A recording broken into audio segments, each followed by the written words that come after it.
ये देखो शीतल, कितनी सुंदर सुंदर चूड़ियां बनाई है मैंने। ये तो कुछ भी नहीं, मेरी वाली देखो, इस बार तो मैंने इसमें रंग बिरंगी मोती भी लगाए हैं। हम सब ने ही बहुत सुंदर सुंदर चूड़ियां बनाई हैं। मुझे तो लगता है कि इस बार हमारी चूड़ियों की अच्छी खासी बिक्री होगी। भगवान की कृपा रही तो ऐसा ही होगा। चलो अब जल्दी से सारी चूड़ियां टोकरी में रख दो, बाजार लग गया होगा। आकांक्षा, कार्तिक बेटा, तुम दोनों घर पर ही रहना। हम लोग सारी चूड़ियां बेचकर शाम तक घर आ जाएंगे। ठीक है। पांचों बहुएं अपनी अपनी बनाई हुई चूड़ियों को टोकरी में रख उन्हें बाजार में बेचने के लिए निकल जाती हैं। दोपहर से शाम होने को आती है, लेकिन मुश्किल से उनकी थोड़ी बहुत चूड़ियां ही बिकती हैं। मुझे तो लगा था कि आज हमारी सारी चूड़ियां बिक जाएंगी, लेकिन आज भी किसी ने हमसे चूड़ी नहीं ली। क्या फायदा हुआ इतनी मेहनत करके इन चूड़ियों को बनाने का। आइए आइए और रंग बिरंगी चूड़ी ले जाइए। बहन जी, चूड़ी ले लीजिए। ये देखिए कितनी प्यारी प्यारी चूड़ियां हैं, कांच की, लाख की, ये रंग बिरंगी और ये मोतियों वाली, हर तरह की चूड़ियां हैं हमारे पास। आप लोग कौन से समय में जी रहे हैं? आजकल ये चूड़ियों को पहनने का ट्रेंड खत्म हो गया है। आजकल तो बस सभी ऐसे ब्रेसलेट पहनते हैं। उस औरत की बात सुनकर पांचों बहू का उत्साह और ज्यादा कम हो जाता है और ऐसे ही रात होने को आ जाती है। अंधेरा होता देख पांचों बहुएं उदास होकर अपनी चूड़ियों से भरी टोकरी वापस घर ले आती हैं। ये क्या, आज भी तुम पांचों की चूड़ियां नहीं बिकी? कभी कभी तो ऐसा लगता है कि चूड़ियों का काम शुरू करके हमने बहुत बड़ी गलती कर दी। इससे अच्छा तो हम किसी के घर पर साफ सफाई का काम कर लेते, कम से कम 2-4 पैसे तो आते। तुम लोगों को इस तरह हार मानने की कोई जरूरत नहीं है। एक दिन देखना, लोग इन्हें चूड़ियों को खरीदने के लिए कैसे हमारे घर के बाहर लाइन लगाकर खड़े होंगे। अपने अपने पतियों की बात सुन पांचों बहुएं थोड़ी मुस्कुराती हैं, जिसके बाद अब सभी लोग खाना खाकर सो जाते हैं। जैसे ही आधी रात होती है, बाहर जोरों की आंधी चलना शुरू हो जाती है, जिससे उन सब का घर की चारों दीवारें धीरे धीरे हिलने लगती हैं। दीवारें हिलने की आवाज से सभी लोग घबराकर जाग जाते हैं। माँ, ये क्या हो रहा है? हमारी घर की दीवारें हिल क्यों रही हैं? पता नहीं बेटा, भगवान हमसे क्या चाहता है। पूरा परिवार डर के मारे एक दूसरे का हाथ पकड़कर बैठा होता है। कुछ घंटे बाद आंधी थमने लगती है, जिससे अब उनके घर की दीवारें हिलनी बंद हो जाती हैं।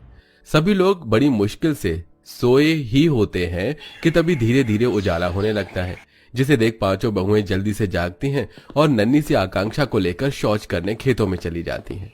माँ, पता है हमारी टीचर कहती है ऐसे खुले में शौच नहीं करना चाहिए, इससे बहुत सारी बीमारियां फैलती हैं।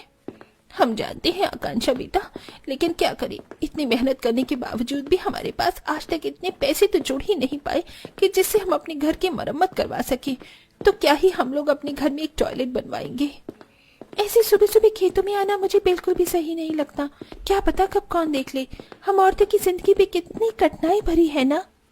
पांचों बहुएं और आकांक्षा खेतों में जाकर शौच करके वापस घर आ जाती हैं, जिसके बाद घर का सारा काम खत्म कर अब पांचों बहुएं फिर से चूड़ी बनाने के काम में लग जाती हैं।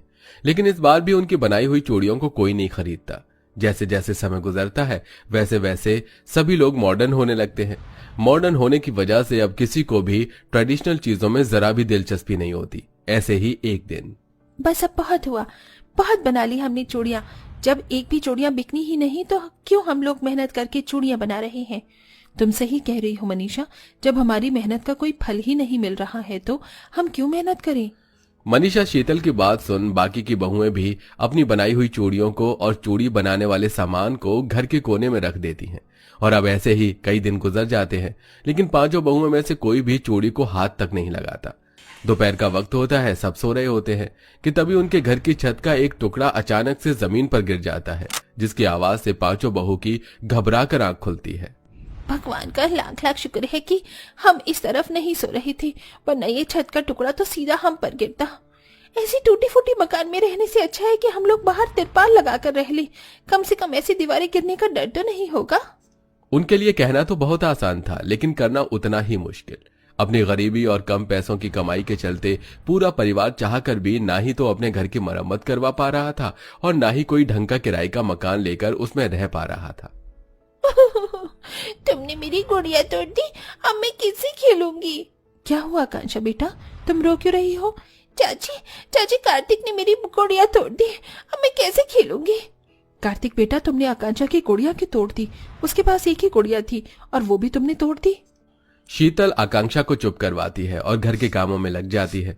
वहीं आकांक्षा और कार्तिक अब खेलने के लिए घर में किसी चीज को ढूंढ रहे होते हैं कि तभी उनकी नजर घर के कोने में रखी चूड़ियों पर जाती है, जिसे देख अब शीतल कार्तिक चूड़ियों के ढेर में से कुछ चूड़ियों और गोंद को ले लेते हैं और अब गोंद की मदद से उन चूड़ियों को आपस में चिपकाने लगते हैं। थोड़ी देर में ऐसा कर दोनों बहन भाई उन मामूली चूड़ियों से एक छोटी सी झोपड़ी बना देते हैं, जिसे देख पांचों बहुएं, अरे वाह, तुम दोनों ने तो इस चूड़ियों से इतना छोटा घर ही बना डाला। वो तो बहुत सुंदर लग रहा है। मैं तो कभी सोच भी नहीं सकती थी कि जिन चूड़ियों को हम हाथ में पहनते हैं उनसे घर भी बना सकते हैं। पांचों बहुओं को चूड़ी से बना हुआ छोटा सा घर काफी ज्यादा पसंद आता है कि तभी ये सब देख प्रेरणा को एक आइडिया आता है। बच्चों, तुम दोनों का तो जवाब ही नहीं। आज तुम दोनों की वजह से मुझे हमारे घर के लिए कितना अच्छा आइडिया आया है। जिस तरह से इन दोनों ने ये छोटा सा चूड़ियों का घर बनाया है, वैसे ही अब हम पांचों बहुएं मिलकर अपनी जुगाड़ से हम सबके लिए चूड़ियों से एक बड़ा सा घर बनाएंगे, जिसमें हम लोग आराम से हंसी खुशी रहेंगे। क्या चूड़ियों का घर? प्रेरणा, ईंट पत्थर और लकड़ी का घर समझ में आता है, लेकिन चूड़ियों का घर, ये जो बच्चों ने घर बनाया है वो बिल्कुल छोटा सा है, इसीलिए बनकर तैयार हो गया। लेकिन हम हमारे रहने लायक बड़ा सा चूड़ियों का घर आखिर कैसे बना सकते हैं? अगर हम कोशिश करें तो हम जरूर बना सकते हैं। इसके लिए बस हमें मेहनत करने की जरूरत है।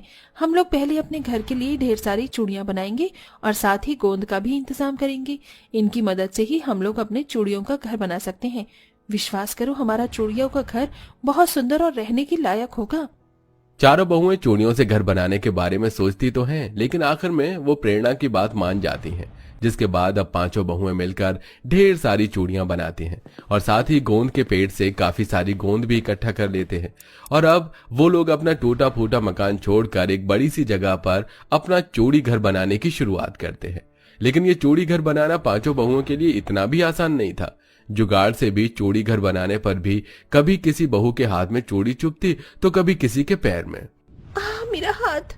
आराम से शीतल, अभी तो बस शुरुआत है, अभी तो हमें और मेहनत करनी होगी।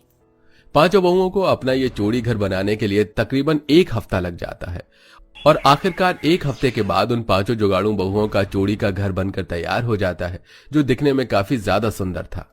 कितना सुंदर लग रहा है हमारा चूड़ी घर।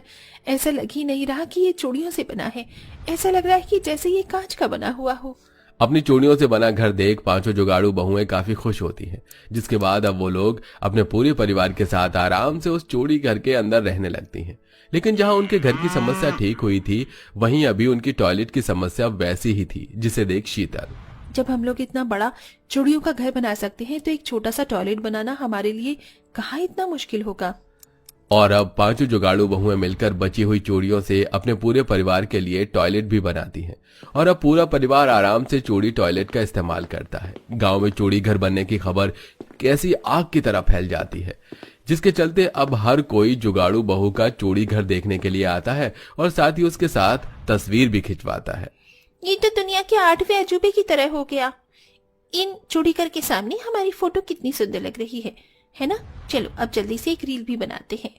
पांचों जुगाड़ू बहू के बने हुए चूड़ीदार और टॉयलेट को देखने के लिए सिर्फ गांव से ही नहीं बल्कि शहर से भी काफी लोग आने लगे थे। और अब जिन लोगों में चूड़ियों को पहनने का ट्रेंड खत्म हो गया था, अब वही लोग चूड़ी का घर और चूड़ी से बने टॉयलेट को देखकर दोबारा से चूड़ियां खरीदना शुरू करते हैं। मुझे ये नीली और पीली वाली चूड़ी देना, इसे पहनकर मैं आपकी चूड़ी घर के सामने ढेर सारी फोटो क्लिक करवाऊंगी। अपने अनोखे आइडिया और जुगाड़ की वजह से आज पांचों जुगाड़ू बहुएं काफी अच्छे पैसे कमाने लगती हैं, जिससे अब वो हंसी खुशी अपने परिवार के साथ एक अच्छी जिंदगी जीती हैं। क्या आपने कभी अपने घर में कोई जुगाड़ किया है? हमें कमेंट बॉक्स में जरूर बताइएगा।